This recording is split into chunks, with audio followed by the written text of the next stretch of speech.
Hay un argumento que como el Barça haga bueno en el juicio, la condena por corrupción creo que no se le va a evitar a nadie. Vamos a comentarlo.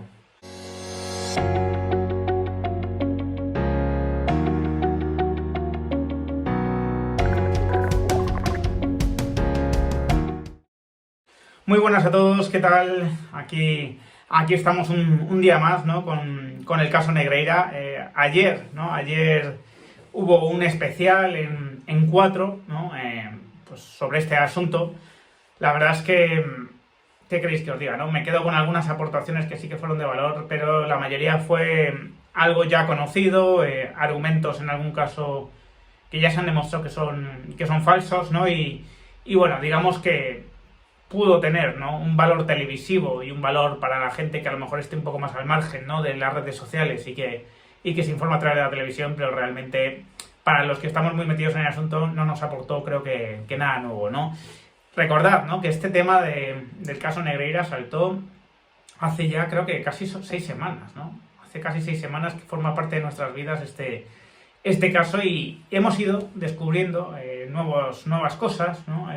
Se va filtrando poco a poco el sumario, los medios de comunicación en ese aspecto están haciendo un muy buen trabajo, pero sigo insistiendo en que lo más importante de todo lo conocimos el primer día, cuando nos enteramos que la empresa del ex vicepresidente del Comité Técnico de Árbitros facturaba al Barcelona, bueno, durante 17 años, un importe aproximado de 7,5 millones de euros. Eso fue lo más importante que conocimos y ocurrió en el primer día. Supimos también ese primer día que el servicio se interrumpió el día que, bueno, no, en la época en la que dejó de ser vicepresidente de los árbitros, y a partir de ahí, bueno, pues todo ha sido, digamos que, argumentos a favor y en contra de esto, algunos de verdad que bastante alocados, ¿no? Y bueno, una fiscalía que ya se ha puesto manos al asunto, que ha denunciado al Barcelona por corrupción, y un juzgado de instrucción número 1 de Barcelona que ha admitido a trámite la denuncia. La UEFA ha abierto expediente informativo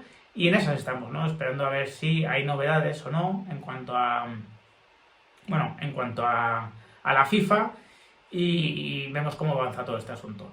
Durante todo este tiempo, digamos que Laporta, ya sabemos que no ha dado explicaciones, hizo un primer comunicado del Barcelona hablando de, bueno, pues de que estos informes se los pedían todos los clubes, ¿no? A gente como Negreira, que era práctica habitual, que salía esta información en el peor momento, ¿no? Cuando el Barcelona era consciente que esa información llevaba cocinándose muchos meses, porque la Fiscalía ya llevaba bastantes meses investigando el asunto, y cuando al revés, ¿no? Tendría que dar gracias el Barcelona de que esto hubiese salido cuando ya estaba prescrito a nivel deportivo, ¿no? Recordad que la ley del deporte solo, digamos que prescribe a los 3 años la capacidad de poder entrar a sancionar este tipo de asuntos por la vía deportiva, y esa ha sido una de las grandes suertes que ha tenido el Barcelona. Suertes o ya veremos qué, ¿no? Pero en todo caso, desde luego que se tendrían que dar con un canto en los dientes.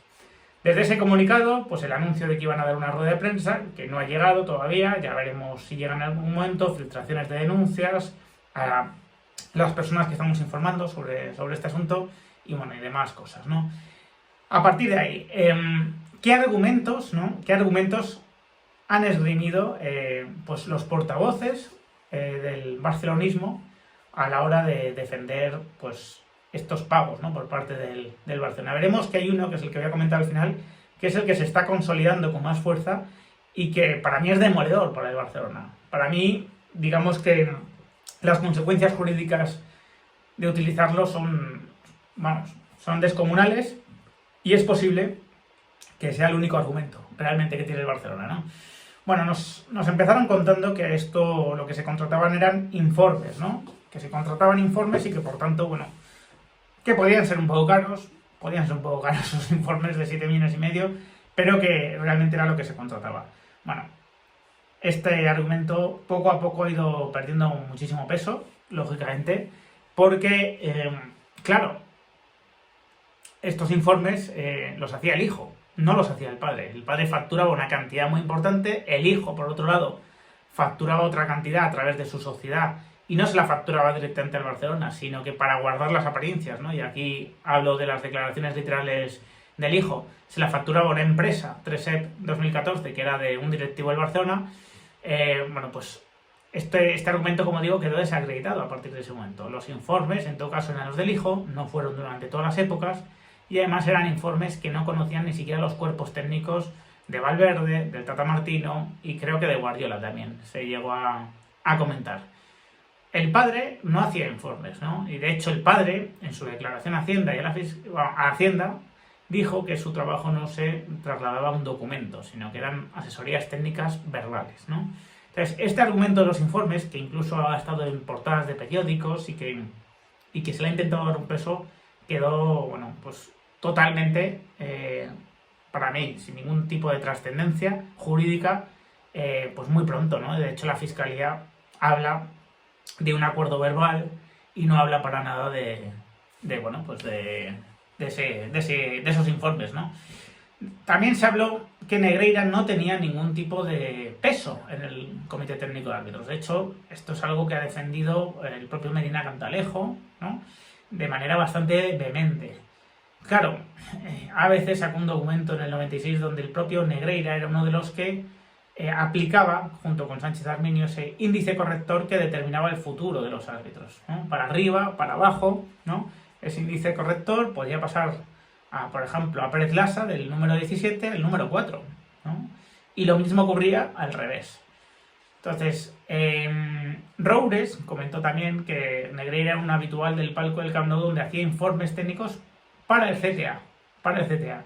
Por lo tanto, esos informes técnicos formaban parte también de la evaluación de los árbitros. Y el propio Negreira, comentó a Hacienda que él se reunía quincenalmente, cogía los informes de los árbitros y, pues determinaba una serie de evaluaciones junto con otro equipo que permitían, digamos, decidir la carrera de los árbitros, como es lógico. Además de todo eso, siendo la mano derecha del presidente de los árbitros, de Sánchez Arminio, ¿cómo negar que puede tener capacidad de influencia? Este argumento, creo que los hechos le han ido haciendo perder peso, ¿vale? Poco a poco ha ido perdiendo peso, también ya ha caído.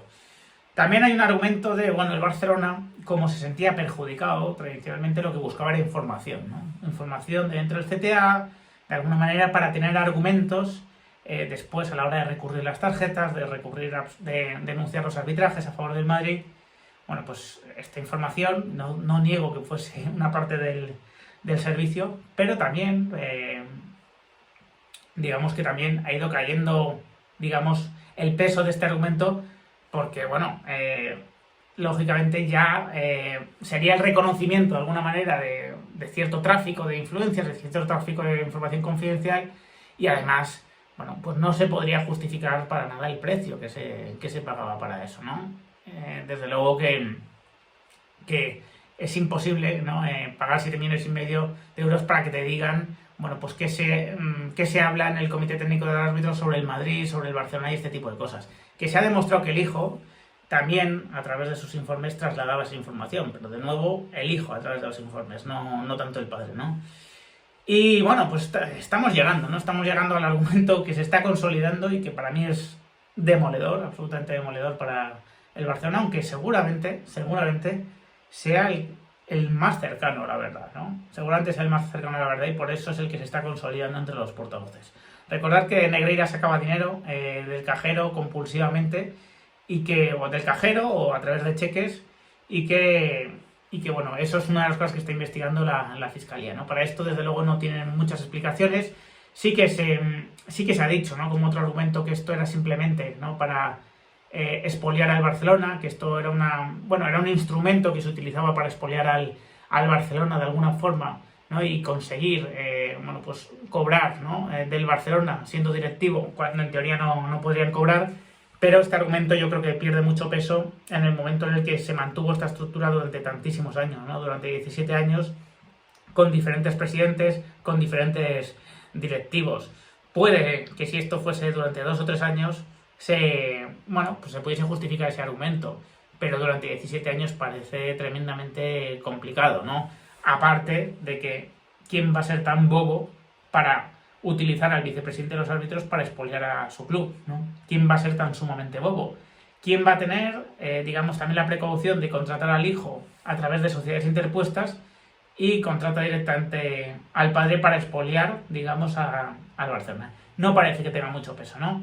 Y llegamos por fin a ese argumento, ¿no?, demoledor, que es que el Barça se sentía perjudicado tradicionalmente por los árbitros. Debe ser que con lo que pasó en Tenerife, en esas dos ligas, no se sentían que habían tenido el suficiente buen trato arbitral y que, ante el temor de que siguiesen beneficiando tradicionalmente los árbitros al Real Madrid, el Barça tuvo que pagar para obtener igualdad de condiciones, la famosa neutralidad. Esto casa muy bien con la declaración de Negreira. Casa estupendamente bien, ¿no? Negreira le dice a Hacienda que el Barça se sentía perjudicado y que le pagaban a él, básicamente, para que no se tomasen decisiones en contra del Barcelona, para que hubiese neutralidad. Esto casa con la versión de Negreira, esto casa con la información que salió ayer, que aparte de los 10.000 euros extras que se llevaba el hijo para acompañar a los árbitros al Camp Nou, algo que debería valorar el Barcelona pues muy, muy importantemente, pues que digamos que el objetivo de los servicios era que el Barcelona no hubiese decisiones arbitrales en contra del Barcelona, ¿no? Digamos que una cosa casaría con la otra, ¿no? Digamos que los portavoces, no les voy a mencionar, lo sabéis todos, ¿no?, quién está defendiendo la postura del Barcelona, están defendiendo esta postura, están defendiendo que el Barcelona lo hacía casi como defensa, ¿no?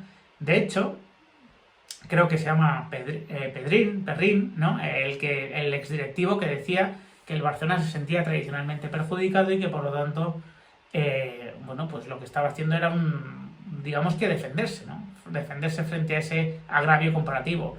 O el socio de Roures, en Mediapro, comentaba que esto era hasta legítimo, ¿no? Que si al Madrid le beneficiaban, que el Barcelona no podía quedarse atrás, ¿no?, y que hacía bien en pagar de alguna manera.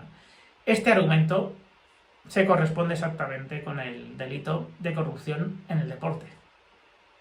Tal cual. Desde la sentencia de los Osasuna sabemos que el Tribunal Supremo entiende este delito de corrupción en el deporte como un delito de actividad, como os he explicado muchas veces. No precisa de un resultado, no precisa que haya un árbitro que haya cobrado, no precisa ni siquiera que los árbitros hayan influido realmente, ¿no?, en las decisiones, deportivas.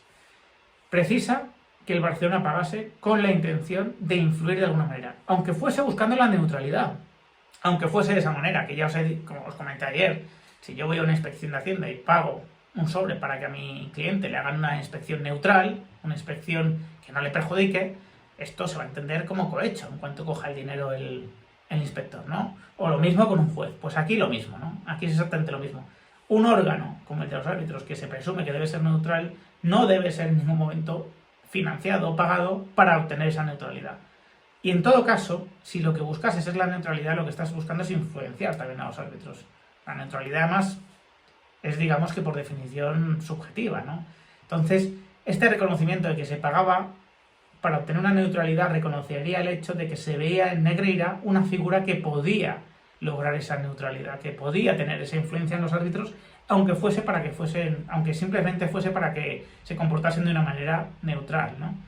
Esto acaba, desde luego, con el argumento de que Negreira era un don nadie en el Comité Técnico de Árbitros, ¿no? Acaba por completo con ese argumento, porque al menos el Barcelona, pagando, y de acuerdo con este argumento, insisto, no lo creía así. Creían que era una persona capaz de prestar este servicio. Así que mis pronósticos, que si este es el argumento que da el Barcelona, le irá muy mal en el juicio. Creo que Laporta está tardando tanto en hacer su intervención porque realmente no encuentra ninguna explicación razonable, ¿no?, que pueda resultar razonable y que no perjudique al club y que pueda ofrecer a los medios de comunicación.